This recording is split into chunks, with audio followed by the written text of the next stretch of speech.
আমরা আজকে voice change বা গলার স্বরের পরিবর্তন নিয়ে আলোচনা করব। হালকা ভয়েস চেঞ্জ হয়েছে, আপনি ফিরে এসছে, খুব একটা চিন্তার কিছু নেই। ভয়েস চেঞ্জ হয়েছে, 2 সপ্তাহ বেশি চলছে, গলাটা পাল্টে গেছে, কণ্ঠস্বর, ইএনটি দেখাতেই হবে। 3, স্মোক করেন না স্মোক করেন না। স্মোক করলে 2 সপ্তাহ ওয়েট করবেন না, তার আগেই দেখিয়ে নেবেন। কারণ আমাদের সবার মাথায় তো একটাই ভয়, এটা ক্যান্সার কি না ক্যান্সার নয়।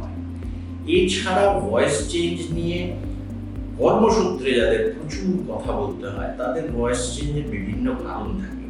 সেই কারণগুলো এন্ডোস্কোপি ছাড়া বেশিরভাগ সময় কিন্তু বলা সম্ভব নয়।